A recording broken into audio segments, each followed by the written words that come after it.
Hi friends, మనం 10th క్లాస్లోని నదులు నీటి వనరు అనే లెసన్ గురించి ఇప్పుడు షార్ట్ నోట్స్ చూద్దాం. హిమాలయ నదులు వర్షపాతం కరుగుతున్న మంచుతో నీళ్లు అందటం వల్ల వీటిని జీవనదులు అంటారు. అయితే హిమాలయ నదులు వచ్చేసి సింధు నది, గంగా నది, బ్రహ్మపుత్ర నదిగా చెప్పుకోవచ్చు. మనం ఇప్పుడు సింధు నది గురించి తెలుసుకుందాం. సింధు నది వాటి యొక్క ఉపనదులు కలిసి సింధు నది ఈ పరివాహక ప్రాంతం ఏర్పడుతుంది అనమాట. టిబెట్లోని ఈ సింధు నది ఎక్కడ పుడుతుంది? టిబెట్లోని మాన్సా సరోవరం దగ్గర కైలాస పర్వతాలలోని ఉత్తర వాలుల వద్ద సింధు నది మొదలవుతుంది. ఇక్కడ టిబెట్లోని మానసా సరోవరం వద్ద కైలాస పర్వతాలలో ఉత్తర వాలుల వద్ద ఈ సింధు నది అనేది మొదలవుతుంది. టిబెట్ గుండా వాయువ్య దిశగా టిబెట్ గుండా వాయువ్య దిశగా పయనిస్తుంది. భారతదేశంలో జమ్మూ కాశ్మీర్లో ప్రవేశిస్తుంది. ఇక్కడ ప్రవేశిస్తుంది జమ్మూ అండ్ కాశ్మీర్లో ప్రవేశిస్తుంది. సింధు దాని ఉపనదులు జమ్మూ అండ్ కాశ్మీర్, పంజాబ్, హిమాచల్ ప్రదేశ్లలో ప్రవహిస్తున్నాయి. సింధు అండ్ దాని ఉపనదులు వచ్చేసి మనకి జమ్మూ అండ్ కాశ్మీర్, పంజాబ్, హిమాచల్ ప్రదేశ్లో ప్రవహించడం జరుగుతుంది అనమాట. భారతదేశంలో ఎంత పొడవులో ప్రవహిస్తున్నాయి? 709 కిలోమీటర్ల పొడవుతో ఈ సింధు నది అనేది ప్రవహించడం జరుగుతుంది. ఇక్కడ టిబెట్ ఫ్రెండ్స్, ఇక్కడ నుంచి ఇట్లా ఇది మనకి భారతదేశం అనుకుంటే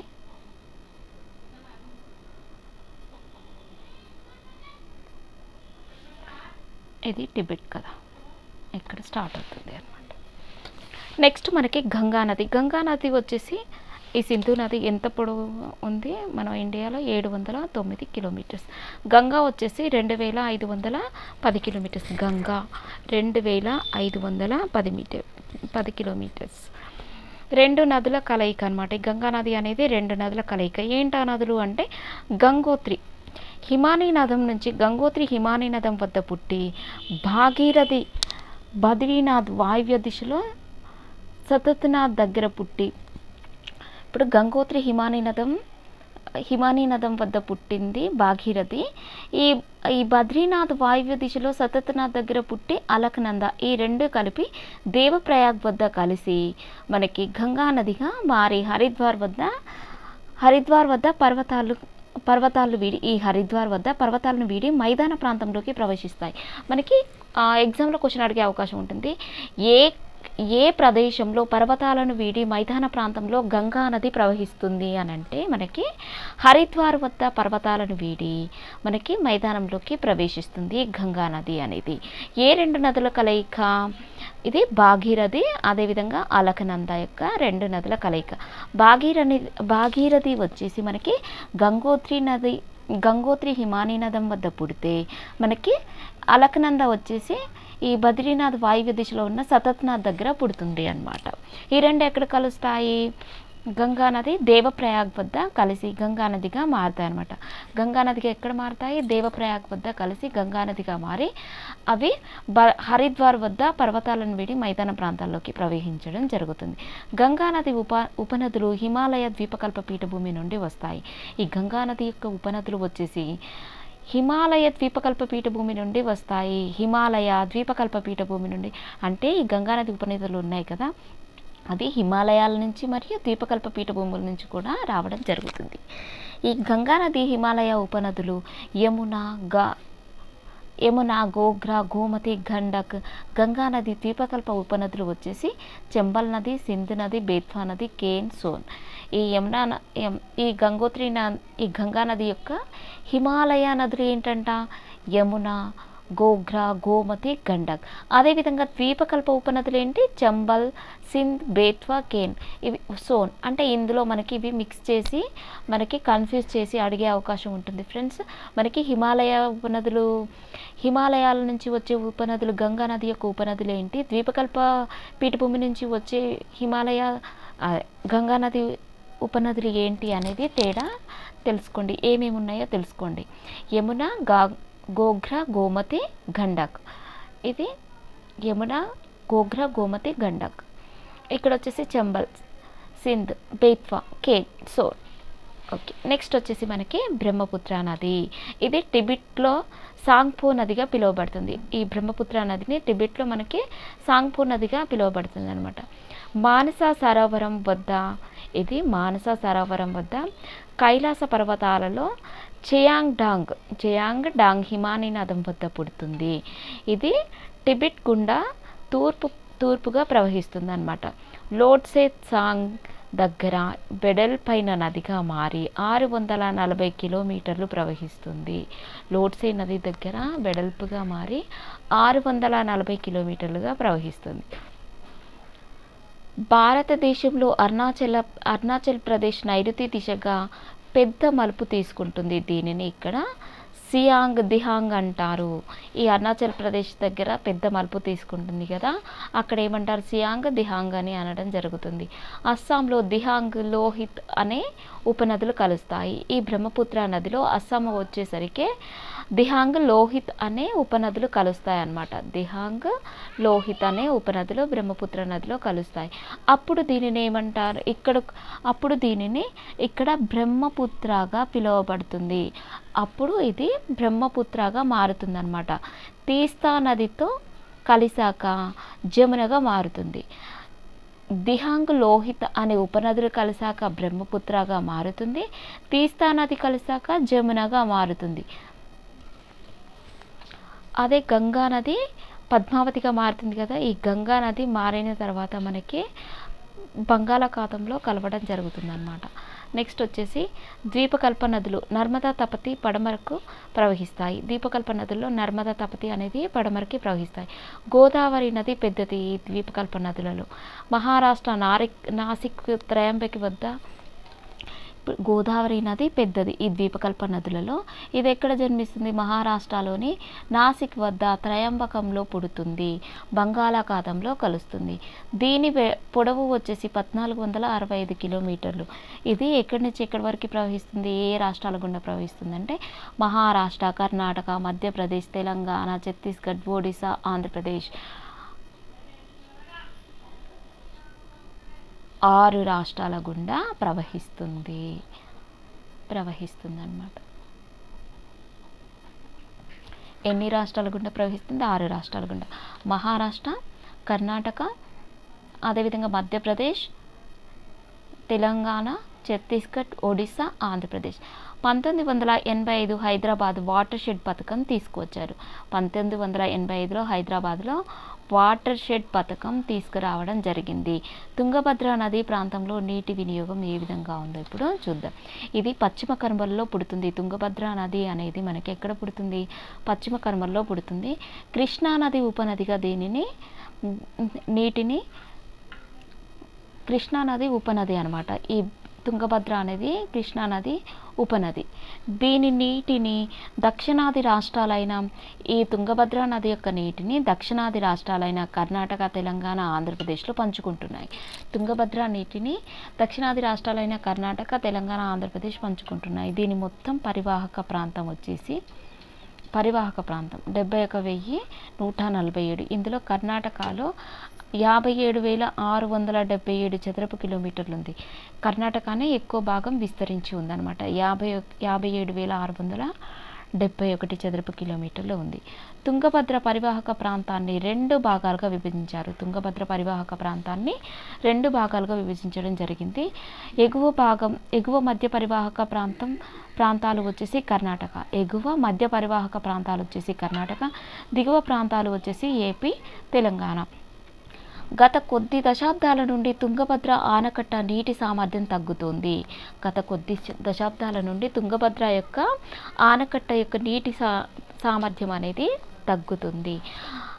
50 సంవత్సరాల క్రితం 376.6 కోట్ల ఘనపు మీటర్లు కాగా, గనుల తవ్వకం, దుమ్ము, నేలకూత ద్వారా వ్యర్థ పదార్థాలు రిజర్వాయర్లో మేట వేసే నీటి నిల్వ సామర్థ్యం 84.9 కోట్ల ఘనపు మీటర్ల మేర తగ్గిపోయింది. ఎంత తగ్గిపోయింది?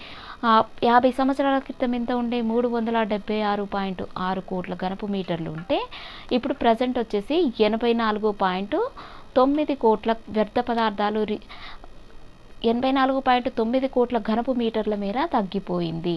నెక్స్ట్, ఇనుప ఖనిజ తవ్వకంలో గురైన ప్రామాణికాలు పాటించటం లేదు. ఈ ఇనుప ఖనిజ తవ్వకంలో సరైన ప్రామాణికాలు పాటించటం లేదు.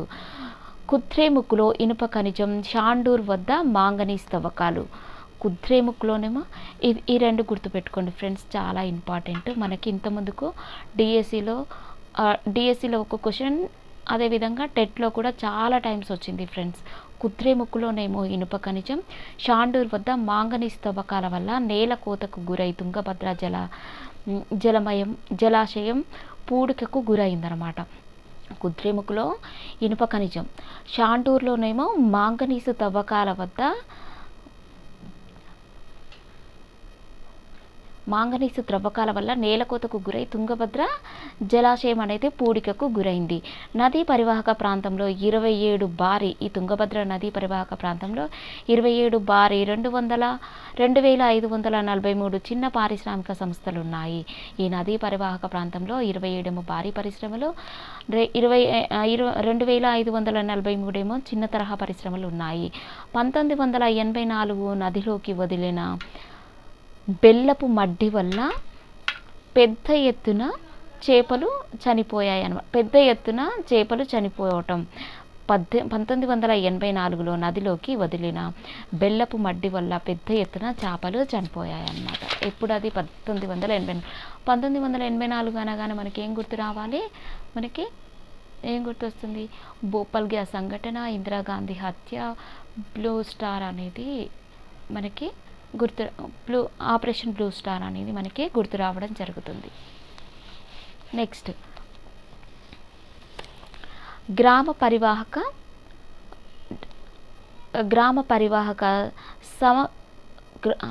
గ్రామాభివృద్ధికి ఆదర్శ గ్రామ పథకం కింద హివారే బజార్ ఇది ఎక్కడ ఉంది? గ్రామ పరివాహక క్రింద సమగ్రామ ఆదర్శ గ్రామ పథకం కింద హిజారే బజార్ మహారాష్ట్ర ప్రభుత్వం ఎంపిక చేసిందనమాట. ఏ గ్రామాన్ని ఎంపిక చేసింది? హివారే బజార్ అనే గ్రామాన్ని ఎంపిక చేసింది. ఇది ఎక్కడ ఉంది? మహారాష్ట్రలో ఉంది. ఇది మహారాష్ట్ర ప్రభుత్వం ఎంపిక చేయడం జరిగిందనమాట. మహారాష్ట్రలోని అహ్మద్నగర్ జిల్లాలో హివారే బజార్ ఉంది. ఇది ఎక్కడ ఉంది? మహారాష్ట్రలోని అహ్మద్నగర్ జిల్లాలో హివారే బజార్ ఉంది. మహారాష్ట్ర నుంచి కోస్తా ఏపీ అనమాట. మహారాష్ట్రలోని కోస్తా కొంకన్ తీర ప్రాంతాన్ని వేరు చేస్తుంది. అహ్మద్నగర్ జిల్లాలో ఉన్న హివారే బజార్ అనేది కోస్తాని కొంకన్ తీర ప్రాంతాన్ని వేరు చేస్తుంది. దక్షిణాన ఉన్న సహ్యాద్రి పర్వత శ్రేణి, ఇది ఉత్తరం, ఇది దక్షిణాన ఉన్న సహ్యాద్రి పర్వత శ్రేణికి వర్షఛాయ ప్రాంతంలో తూర్పు వైపున గల వర్షఛాయ ప్రాంతంలో ఈ జిల్లా ఉందన్నమాట. ఈ జిల్లా ఎక్కడ ఉంది?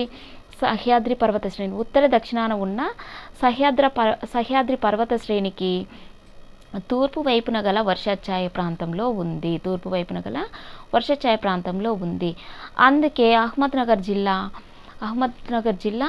400 మిల్లీమీటర్ల వర్షపాతం కరువు పీడిత ప్రాంతంగా ఉంది.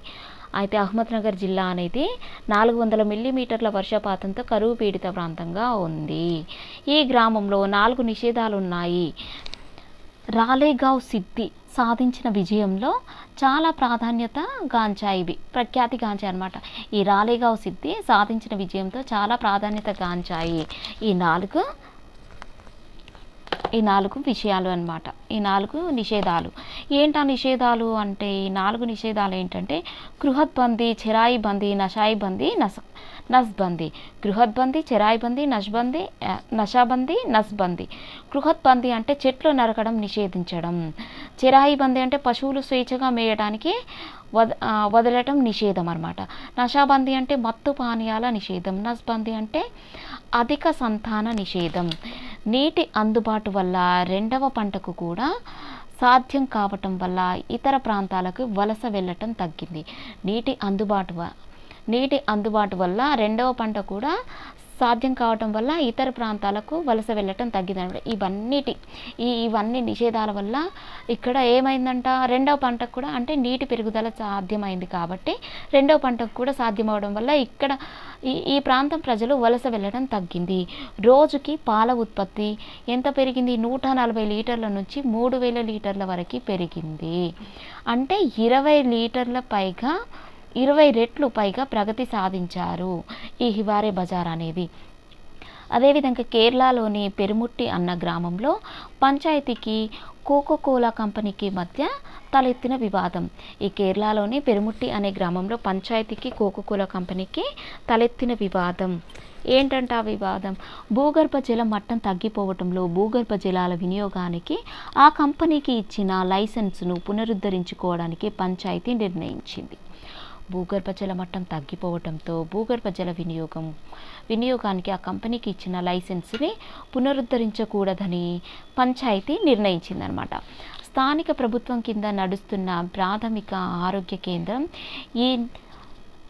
ఈ నీటి తాగడానికి అనువైనవి కాదని నిర్ణయించింది. అంటే అక్కడున్న స్థానిక ప్రభుత్వం కింద నడుస్తున్న ప్రాథమిక ఆరోగ్య కేంద్రం ఈ నీటిని తాగడానికి అనువైనవి కాదని నిర్ణయించింది. 2014 నాటికి ఈ వివాదం అత్యున్నత న్యాయస్థానం సుప్రీంకోర్టు విచారణలో ఉంది. 2014 నాటికి ఈ వివాదం అనేది అత్యున్నత న్యాయస్థానమైన సుప్రీంకోర్టు విచారణలో ఉంది.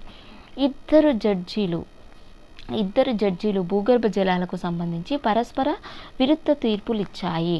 ఏంటంటే అవి మొదటి జడ్జి ఇచ్చిన తీర్పు వచ్చేసి ప్రజావనరు ఎక్కువగా వాడకూడదు అని మొదటి జడ్జి తీర్పిస్తే, రెండవ జడ్జి ఏమో యజమానికి భూగర్భ జలాలపై పూర్తి హక్కు ఉంటుంది, అంటే ఆ భూమి అతనిదే కాబట్టి అతని ఇష్టం ఉన్నట్టు వాడుకోవచ్చు అని తీర్పు ఇవ్వడం జరిగింది. రెండవ జడ్జి యజమాని భూగర్భ జలాలపై పూర్తి అధికారం ఉంటుంది అని చెప్పడం జరిగింది. సాత్మల కొండలు అంటే మనం ఇక్కడ కొండల గురించి తెలుసుకుందాం. ఏ కొండలు ఎక్కడ విస్తరించి ఉన్నాయి, ఎక్కడ ఉన్నాయి అనేది. సాత్మల కొండలు ఆదిలాబాద్లో, షాబాద్ బాలాఘట్ కొండలు వచ్చేసి మహబూబ్ నగర్లో, కందికల్ కొండలు వచ్చేసి జయశంకర్ భూపాల్పల్లిలో, రాఖీ కొండలు వచ్చేసి జగిత్యాల, సిర్నపల్లి వచ్చేసి నిజామాబాద్, పెద్దగుట్టలు వచ్చేసి కామారెడ్డిలో, నార్నల్లి గుట్టలు వచ్చేసి రాజన్న సిరిసిల్లాలో, అనంతగిరి కొండలు వచ్చేసి వికారాబాద్, ఆమ్రాబాద్, నాగర్ కర్నూలు, పాండవుల గుట్టలు వచ్చేసి జయశంకర్ భూపాలపల్లి. ఈ